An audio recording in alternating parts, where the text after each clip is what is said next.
Space, the final frontier.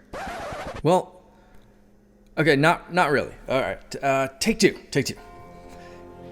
Here in the Mitten State, welcome to Code 47, bringing you all things Star Trek, spanning the quadrants, the best thing since the neutral zone.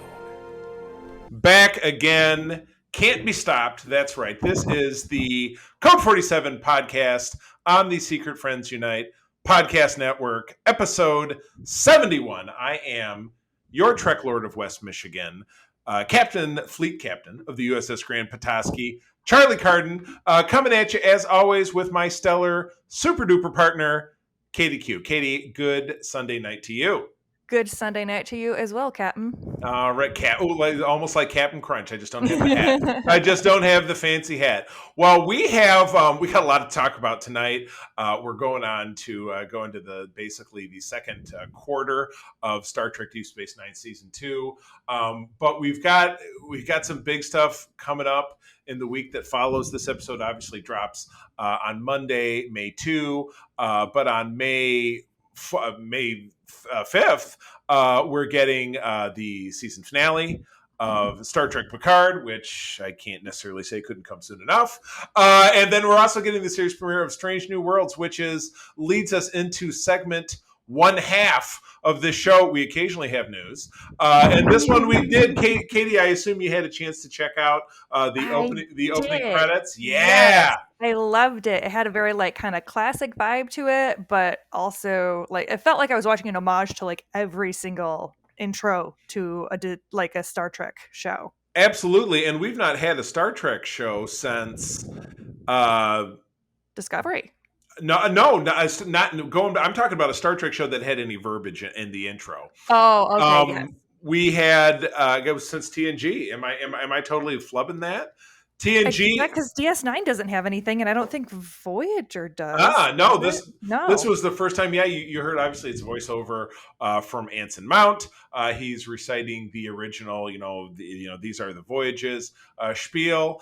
As you see the Enterprise kind of light up. I am so fired up about this Enterprise because it's just a breath away from the 1701 refit from the original Star Trek films, which has been and always will be my favorite science fiction vehicle of any kind. I absolutely love that ship, and so I just could not be more excited about this program. So, but yeah, on Thursday mornings when we get up, we always get up plenty early, especially when we've got a doubleheader to take on, which we get with this week. Picard is winding down. We're going to be talking about episodes 8 and 9 tonight. So, without further ado, Katie, jump us right into the quick synopsis of episode 8, Mercy. All right. With time running out before the launch of the Europa mission, Picard and Guinan must free themselves from the FBI custody. Seven and Raffi come face to face with Jurati and the horror of what she's become. Oh, the horror! Oh my gosh. The only horror is that I feel like they're just not using Allison up to her full potential. She is eaten every scene that they give her as the queen. It's absolutely phenomenal, and it's just everything else is so bad. I know, you're right. Talk about peaks and valleys. Again, you and I have been on a sliding scale. It's fun. Akshay and I were talking about this on SFU, which we recorded earlier this evening. That'll come out the Friday after the Monday this episode comes out. But absolutely, feeling the which way is up. Here's 50 plot threads. Pick one. I hope you don't like it very much because we're going to drop it. Mm-hmm. When we went from it's modern day and everybody's in Starfleet, but then we get called out to a thing and the thing is a Borg, but is it a Borg? And then it blows everybody up. But then Q is here and and he's changed history, but now he's going to stick us in the past. And then we got to do this thing. But the Borg queen came too because she's, oh my God, just.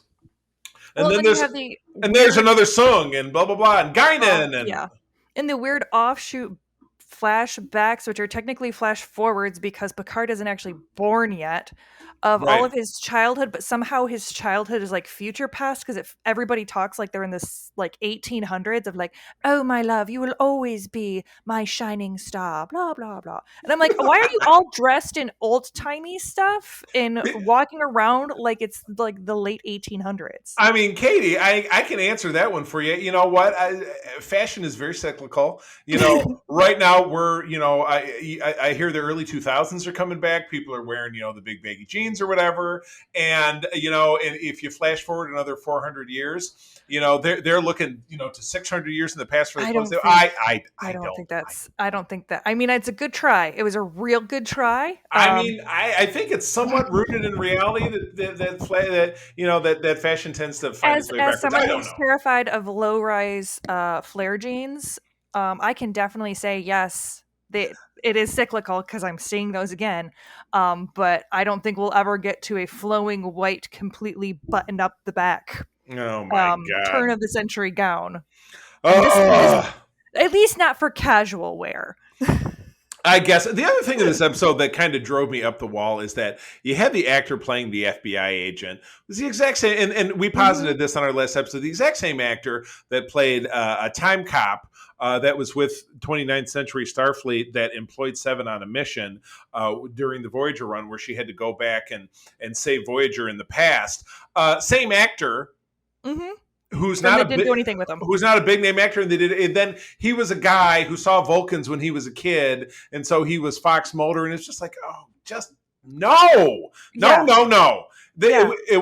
was a big no. So yeah, I didn't really get Jurati that she's eating batteries, and then she's gonna choke Rafi out, and then she's the conflict within. But if she's eating batteries and shit, how come she's not all? You know, she's still organic. How come she's not all melty? And it's just that was part of it too. I'm like, okay, she's still an organic. Like, even if the Queen has done like, you know, the nanobots thing, she's still organic.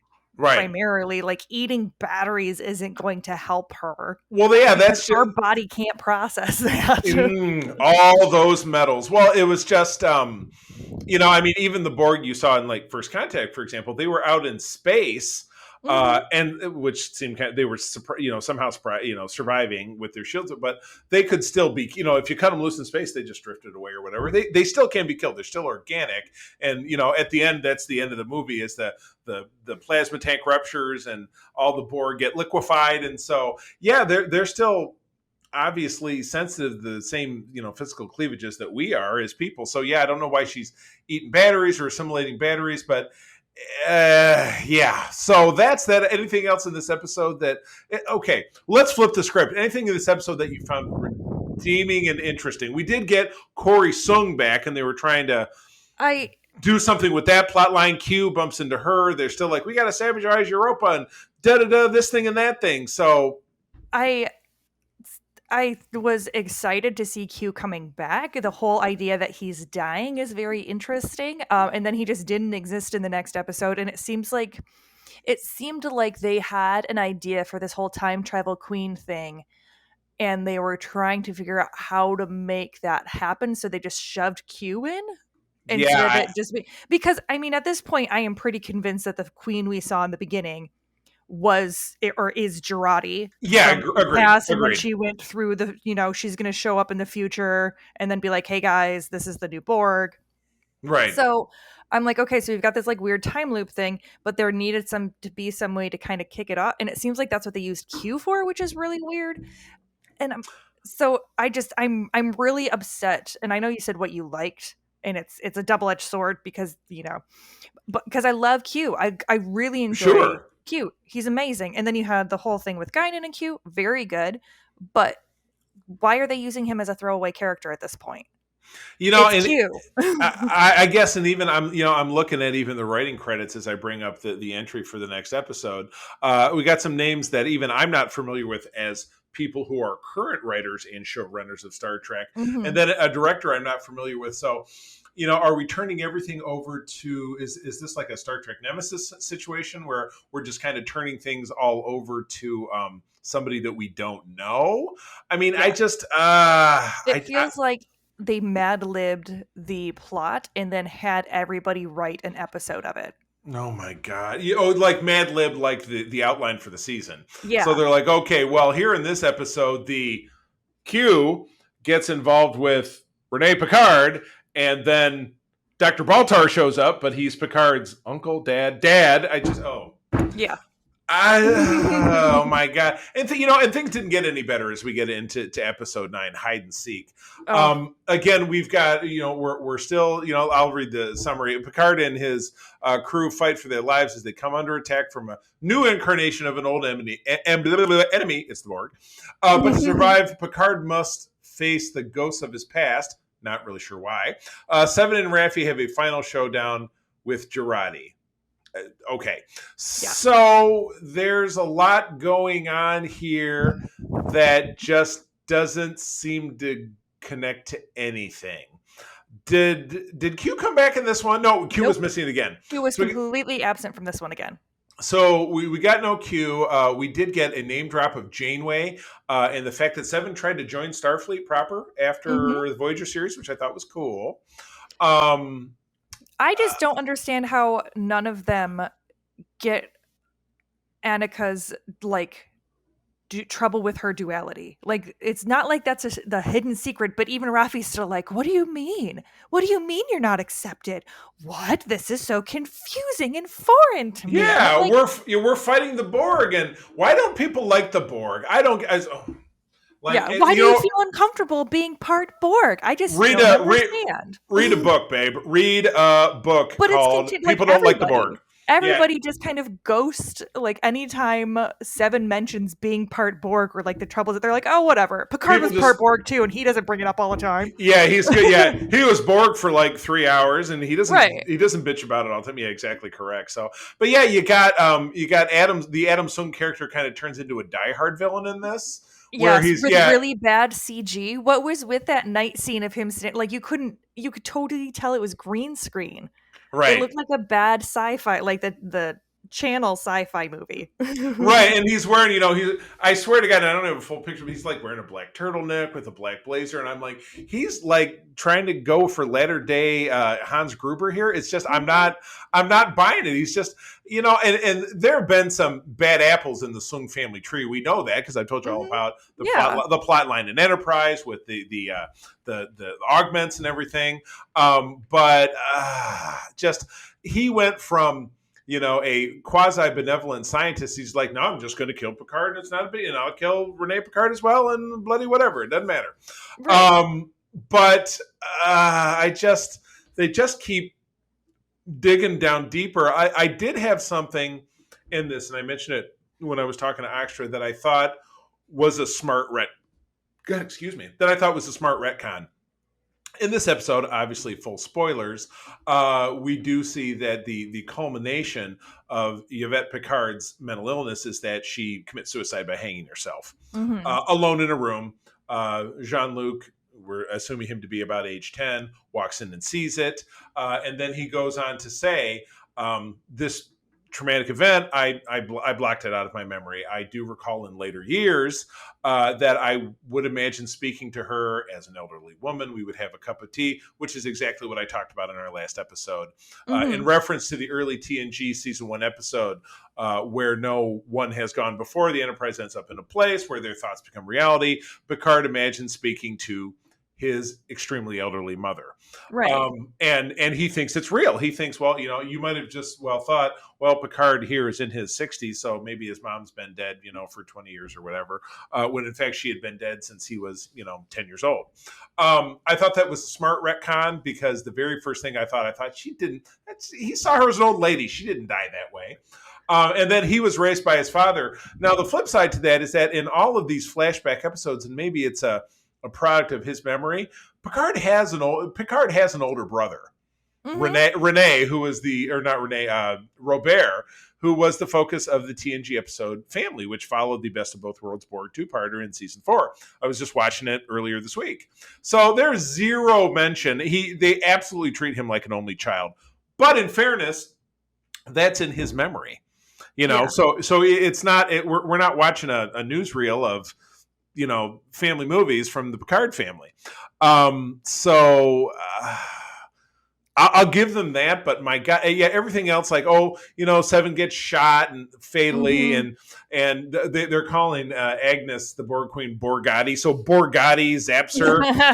And that's probably better than what I was saying. I was calling her Jurati-Mommy. So. Jurati. Okay. Oh, hold on. I think we might have a name for the Jurati-Mommy. Yep. Okay, there we go. Boom!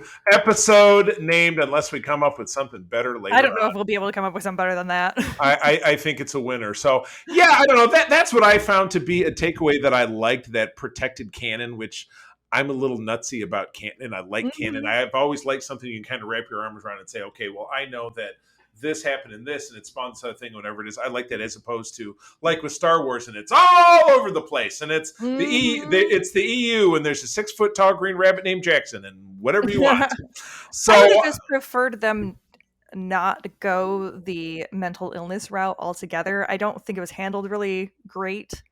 And especially like coming at it from a child's perspective, it was, I just will say, it doesn't seem like it was done very well. Well, and it was very trope-ish. Agreed, and more to the point, how does it serve the story at all? The reason why Picard has never fallen in love is because he was hung up on his mom. Oh, bad wording. Oh, God. You see, because he was. It would almost be a better title, but it's a little too brutal. So we're not going that way. Yeah, too soon. Way too soon. That was poor wording on my choice. I apologize. But it was like he had mommy issues. And so that was his entire reason why he just never was able to attach himself to another woman. Okay. Which, again, just felt very like Freudian or Oedipus complex kind of to me. But I bring it all the way back to, what does that? I mean, obviously we see, like, in that first episode, the Talon makes a pass at him, and he's like, so right. Okay, what does that have to do with the rest of what's going on? I feel like nothing. Right. Yeah, I feel like it's just, and again, because we have a story that's Q, Borg, Guinan, with this thing, the Europa and the dystopian, this and that, and blah blah blah, so on and so forth and whatever, and it's just. I just kind of want it to be over. And I really feel like they could have cut out everything to do with his childhood, and it would have been a more cohesive story. Right. It's like I said, it's just, okay, well, and by the way, we're going to solve all your life's problems while we're fighting the Borg and Q. Yeah.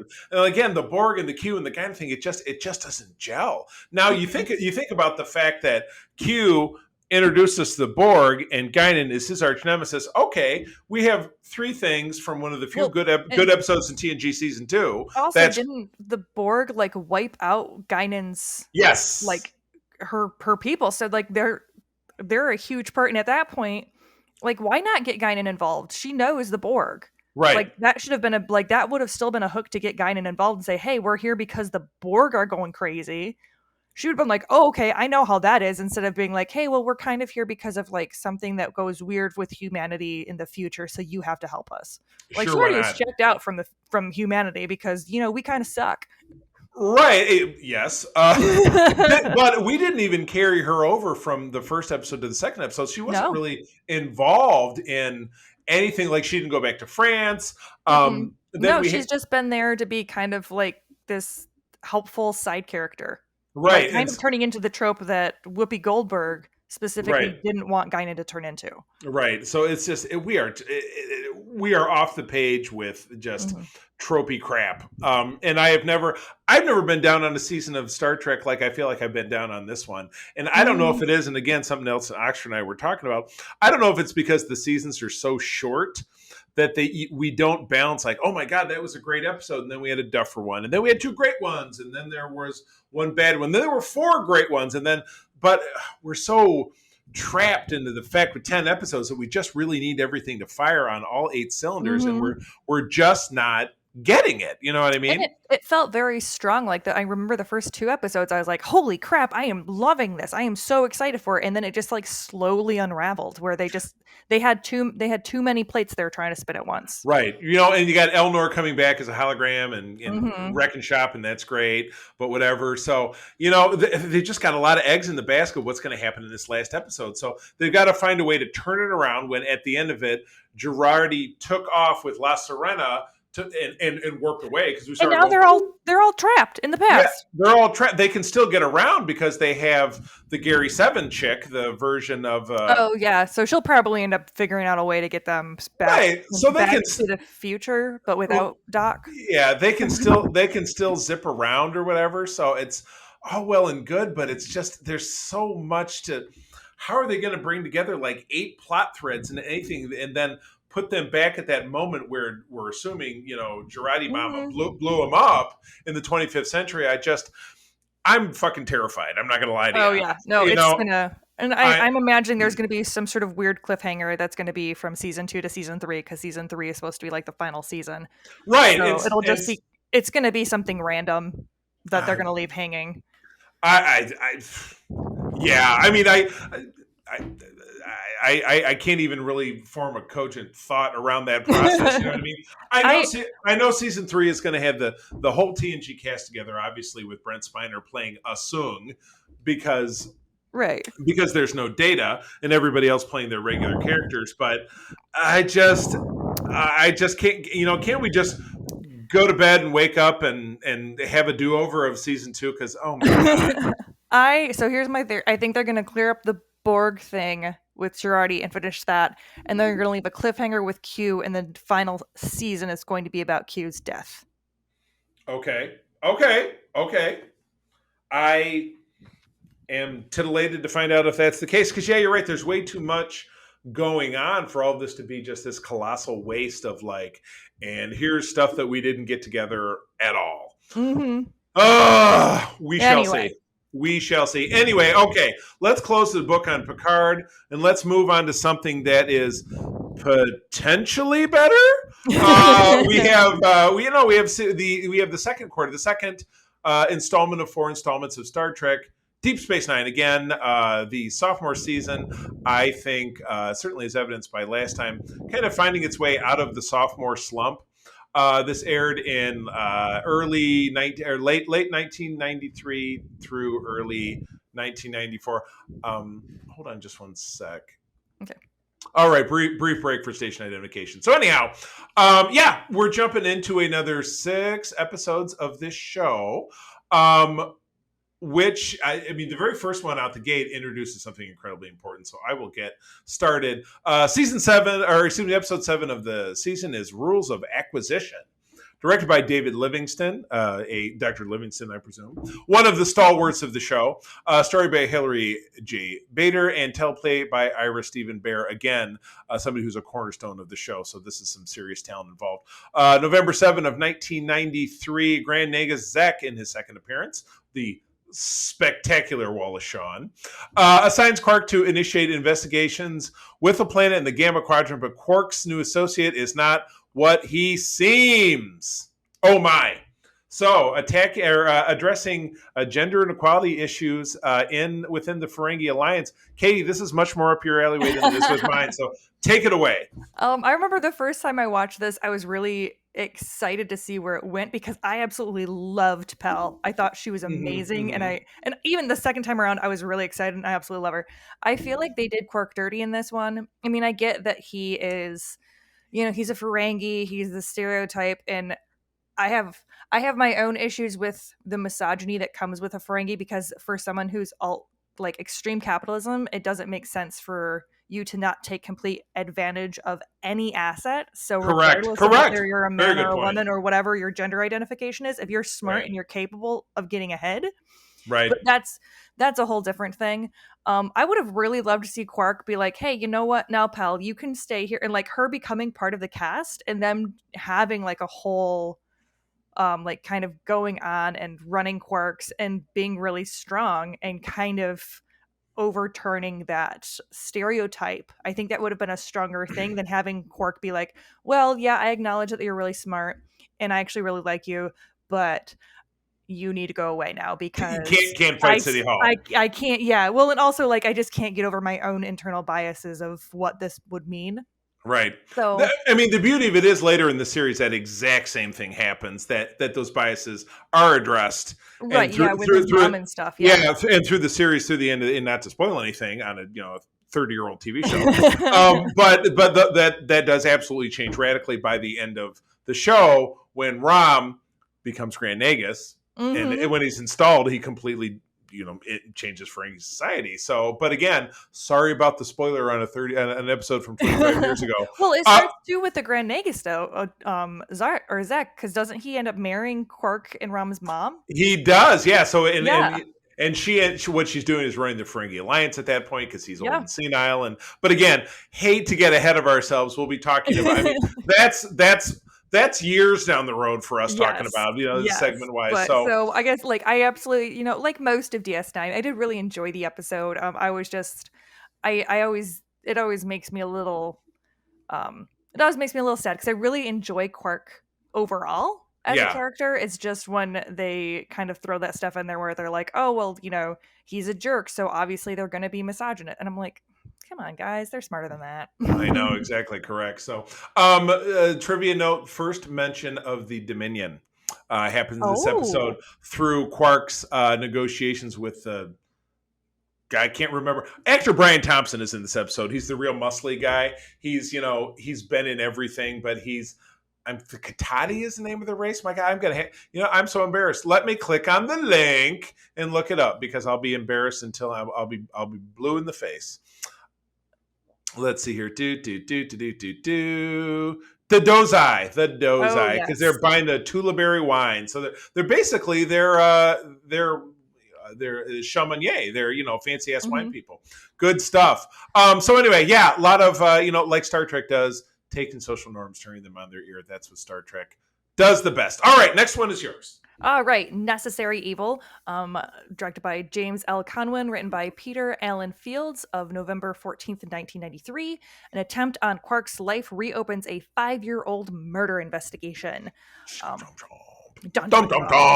had, I felt like this was a, what's his face from the TNG where Picard Dixon Hill? Dixon Hill, yes. It felt very Dixon Hill, but better because Odo, doesn't it start out with him being doing the voiceover, but he's like, humanity is stupid with the way that they want to they like record everything all the time. He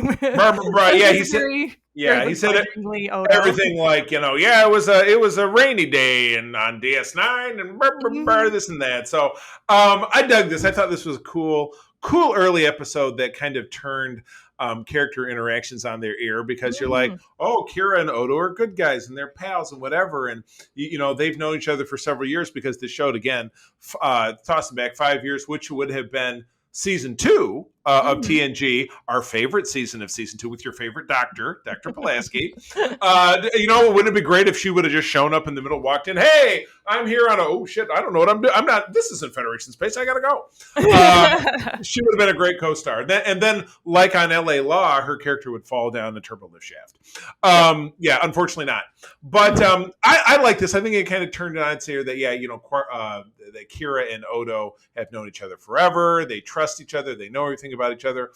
And then it turns out this 5-year-old murder investigation, the end of it, spoiler alert, while the entirety of this plot is covering up who did what and why, and it has to do with this widow who's profiting from it, that Kira lied about committing the murder because the guy she killed was a Cardassian collaborator, and that's what she did.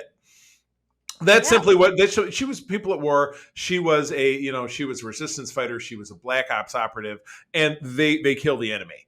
He was a bad guy, and she also admits that she didn't go there intending to kill him. She was trying to get the list of names from his shop that showed who was also collaborators, and he came in on her. So it was kind of like a necessary evil. Oh, it's the name of the show. What? Whoa! How did they do that? Oh my gosh! Yeah, crazy. Yeah, but obviously her purpose in acquiring the list is that whoever was on the list was then going to be killed because they, and that's even addressed in an episode later in the season, is that, there's a standing list of Bajoran, Cardassian collaborators who are Bajoran. If they show up, they will be executed. They get caught, they're going to die. Yeah. Because that is, it's, sell your own people out. That's exactly what you deserve. Yeah. But Odo didn't know. So Odo was like, well, you lied to me back then, and I don't know what that means to us. And there was a great closing shot of this episode. They're in his office, and she's on one side of the room. He's on one other side of the room, and they're just kind of staring at each other kind of blankly because there's just nothing to say in this moment of what has redefined their relationship. So I thought it was pretty pivotal, especially considering obviously where their relationship ends up later on down the line. Yeah. Well, and I thought it was a really great way because a lot of times Star Trek does try to have those like underlying tones and themes that go along with it, that are referencing more nuanced contemporary topics. So with this one, it did feel very much like with Odo being like, no, I am the neutral party. I am not on the side of the Cardassians or the Bajorans.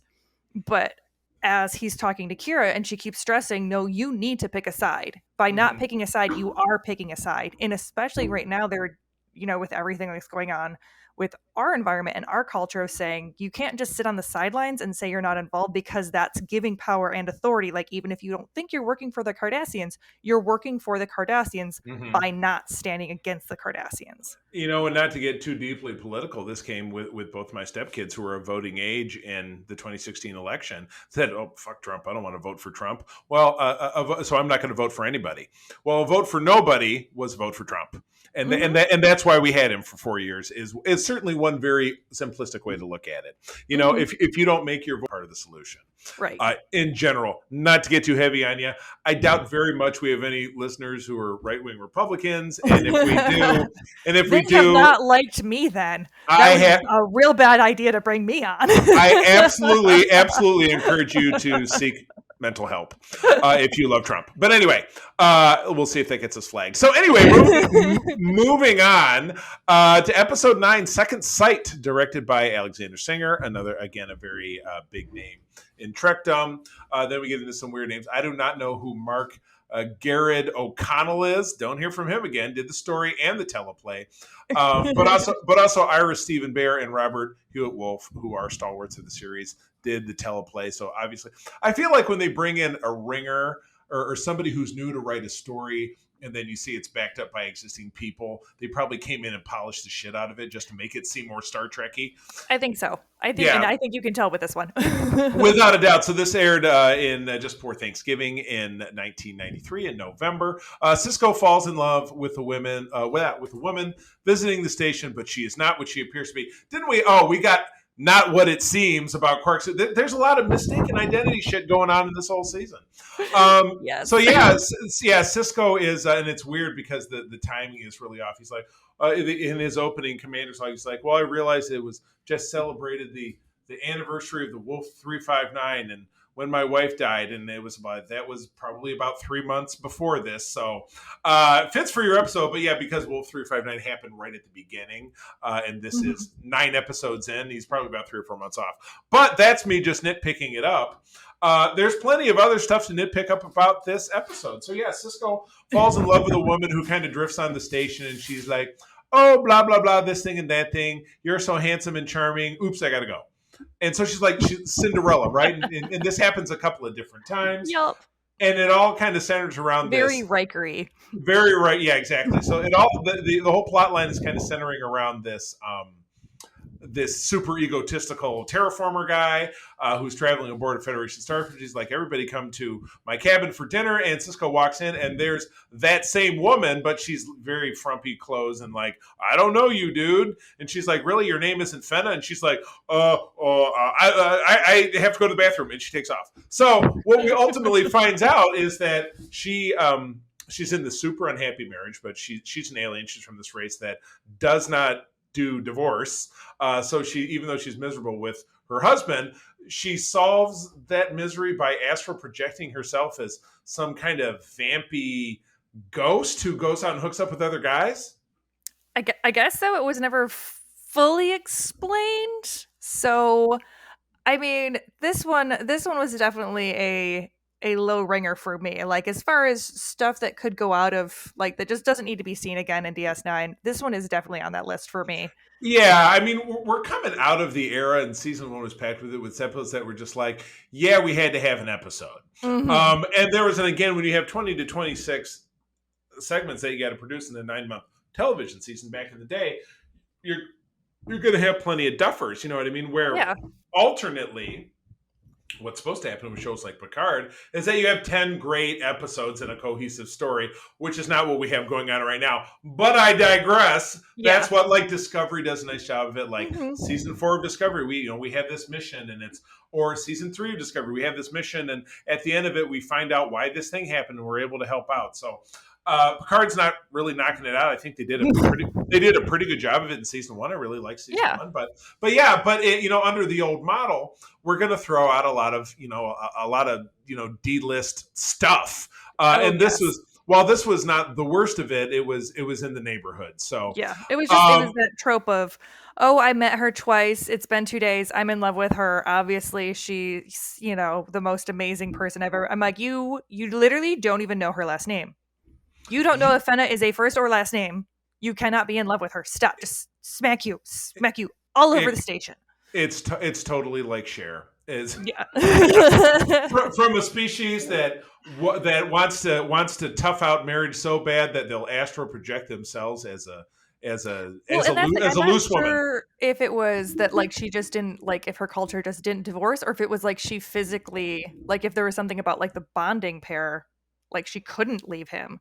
Oh, it made it. Well, it said you're right, because that was left vague. He says, well, the blah, blah, blah, whatever the race is, they mate for life. And he didn't say because culturally like they do it, or biochemically they can't do it. You don't, you're right. You don't know. So, but the good news is that this is not a species that's ever seen again, because it was a crappy story. and then we can simply move on. That's what's kind of nice about the space station, is that they can simply move on. Yes. And not have to worry about that stuff. So, all right, speaking of moving on, I think we move on to a better episode with number 10. So go ahead. Yes, we have Sanctuary by Les Landau, story by Gabe Esso and Kelly Miles, teleplay by Frederick Rappaport. It aired in November 28th of 1993. And this is a group of refugees come through the wormhole in search of Katana, their fabled homeworld. Oh, again, Star Trek kind of sliding back into the seat of the refugee issue, which is obviously enormous with everything going on in Ukraine right now. It's obviously been enormous across the past 50 years in the Middle East and cultures all over the place. But yeah, the Skria is the name, and they have one of these rare. It's rare, but you think it would happen that much more. But a species comes to the Federation space that the UT, the Universal Translator, doesn't lock on right away. So she's just speaking gibberish, and everybody's like, huh, what? They got to keep them talking. They got to keep them talking until they get it going. But it just serves to really reinforce how culturally different this species is, because they're a female-dominated society. I love it how she's at a staff meeting, and it's, her and Kira. She immediately latches onto Kira. Kira's like her best friend and her emissary in this. But then I think Bashir and O'Brien are sitting there with Dax, and Kira says, well, you look a little uncomfortable. You doing all right? She says, yeah, I guess. It's that men usually don't do meetings because their little emotional brains can't really handle it. I was like, oh, shit! That was flipping the script. But you know what? I've been to a lot of meetings with men that I don't care for. I prefer the company of women largely myself, so I totally get it.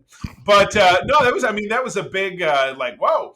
And sexually, they have pairs of men.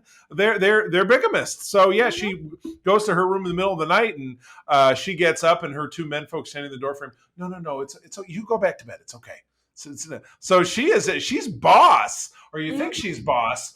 Until a lot of not really great stuff happens with the younger Skrean. Now, something interesting about the younger Skrean characters, we have the son of Walter Koenig is the main guy, the son of Chekhov from the original series. I'm drawing a blank on his name. He was Boner in Growing Pains. Unfortunately, about 15 years ago, committed suicide. So he's no longer with us.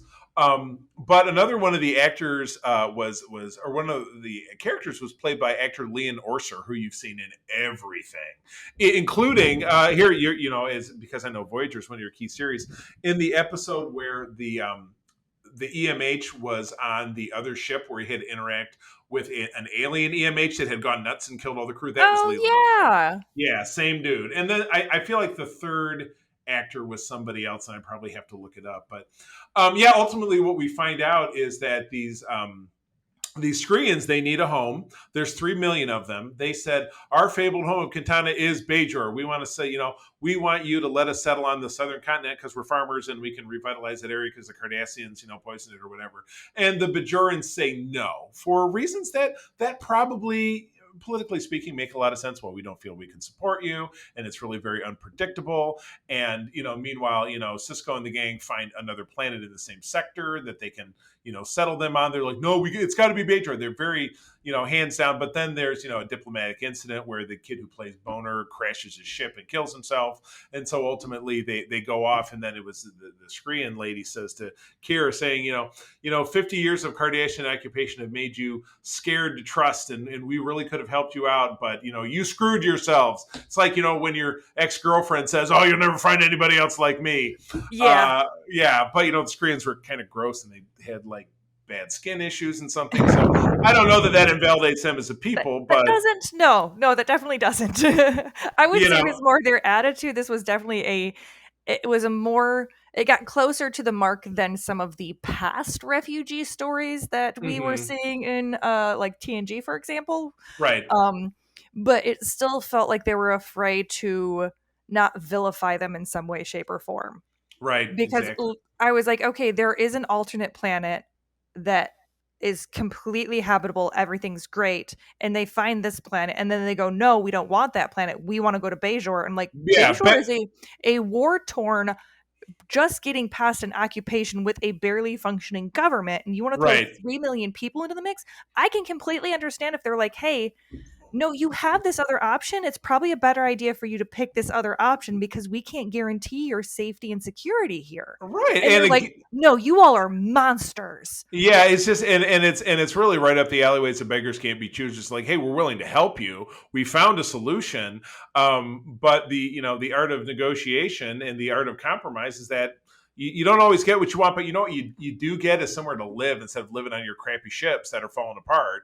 Right. You can have a life, or but yeah, they want to be. No, we want what we want, and we want it because we know better. Which is always people who always think they know better just kind of drive me nuts anyway. Right. I would have liked to see it honestly extended maybe a little bit because DS9 is known for being more serialized. Of saying, okay, cool. If you are farmers, then have some of your people come to Bajor, and if you want to help so much, then why don't you start 2 settlements?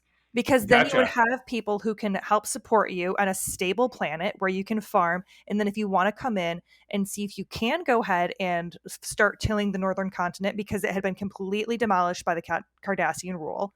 And, entire of Bajor is under famine. So say, yeah, sure, if you want to come and help, awesome. But instead they were like, well, no, since you didn't give us your planet, then we're not going to help you at all. Right. Exactly correct. Yeah. Pretty ridiculous. So yeah, I don't know. They could have been one of those that could make it. There you go. There's your fanfic, Katie. Go for it. I want to see. I'm going to write an alternate world there. Sanctuary follow up, and we'll publish it in the next Grant Petoskey newsletter. But yeah. Okay. Well, moving on. We go from great and poignant to completely pointless. That would be episode 11. Rivals.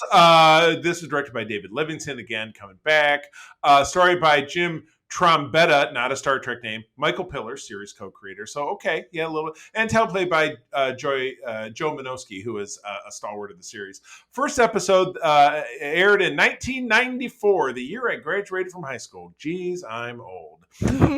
Quark feels threatened when a con artist arrives on the station and opens up a competing bar. Meanwhile, Chief O'Brien is determined to beat Dr. Bashir at racquetball. That second line, 1,000% sounds like something you'd see in an episode of Roseanne, which would was so very sitcom. Your guest star in this episode was Chris Sarandon, who's the husband of Susan Sarandon, so a notable name. He was also the villain in The Princess Bride a few years before this. Prince Humperdinck. Yeah, Prince Humperdinck. There you go. Which is just Humperdinck is just a terrible name, but I digress.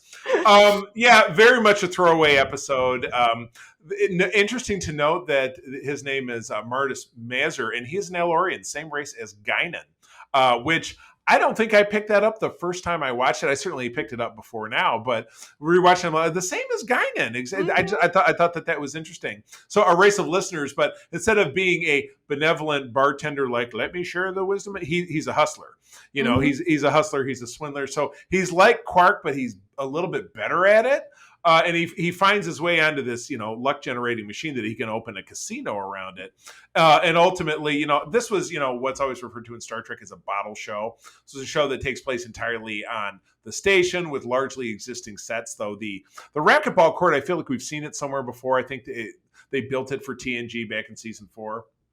Because there was an episode that it was in it, but largely it was all existing sets and just a few co-stars. So it's kind of, I call it bottle show. It's like a money saving show. I thought it was pretty unremarkable. There wasn't really anything to take away from it except that O'Brien and Bashir are really moving a little further along in the fact that they do become best friends. But in this, they're very much like they're it's the rivals, it's the duality of the rivals. Bashir O'Brien and then Mazur and Quark, and then in the end, Mazur ends up being outswindled by this, this elder, this widow is like, I just need some money to open a such and such. And she, rips him off and he ends up penniless again. So again, in the Federation, it doesn't really matter if you get all your money stolen because they're not a finance-based society, but also serves as a reminder is the fact that Bajor is not the Federation and people do still need money. So, so anyway, what were your thoughts? I mean, I thought it was, filler episode. It was kind of like you said, a bottle episode, but it was entertaining. So, I mean, I definitely liked it better than, what was we just saying, Second Sight. Oh, yeah. So, I mean, it was a fun kind of, like you're saying, throwaway episode. I didn't really, I appreciated Prince Humperdinck being in it. I thought that was very funny when he popped up. I think he played the scenes well, and I thought he was a great little Quark. I did enjoy that. All right, episode 12. Take us home, my friend. All right, The Alternate by David Carson. It was directed by David Carson. Story by Jim Trombetta and Bill Dial. Teleplay by Bill Dial, and it was aired January 9th of 1994. The Bajoran scientist who used to be Odo's teacher arrives with evidence of others of Odo's kind.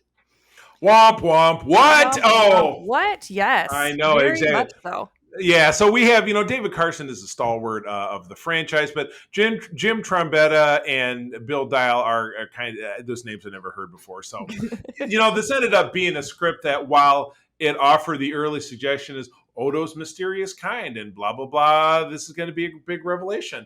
It's touched upon, it was even just earlier in this segment in The Necessary Evil that it was mentioned that there was a Bajoran scientist that was in charge of Odo because Odo was discovered in the Denorius Belt by the Cardassians, you would assume, because it was it was 10 years prior to the series starting or whatever it was.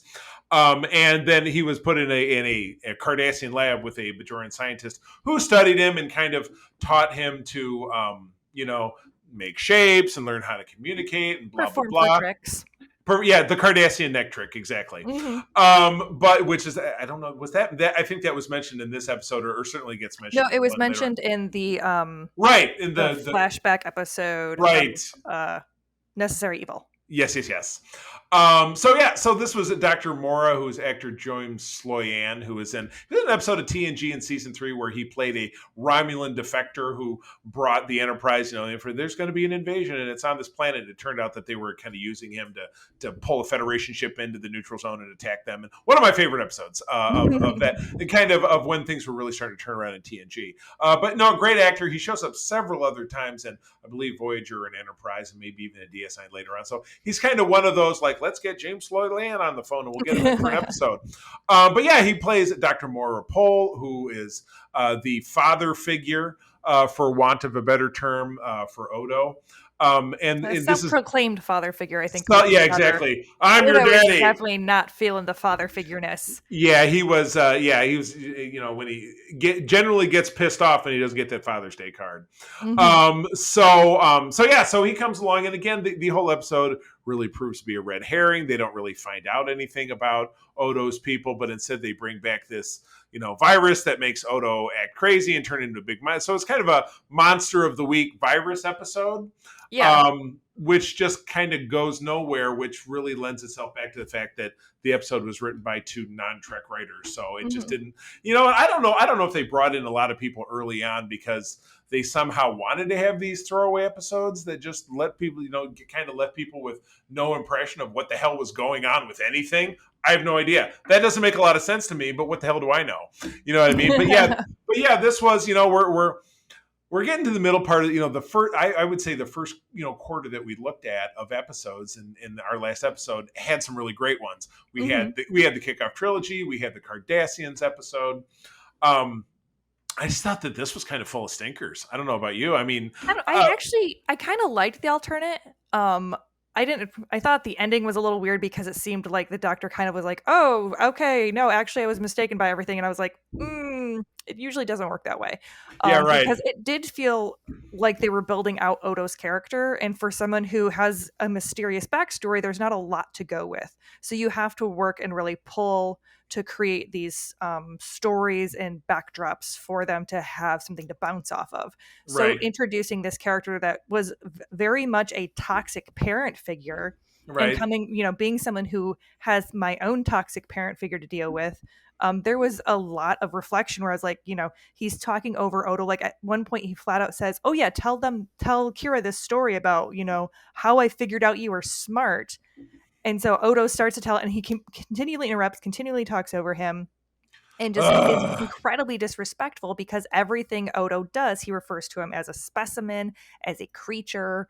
And it's very obvious that he doesn't credit Odo for what he can do. Everything is he's mimicking, or the doctor taught him how to do it, almost like he's a trained, he's a trained monkey who can talk.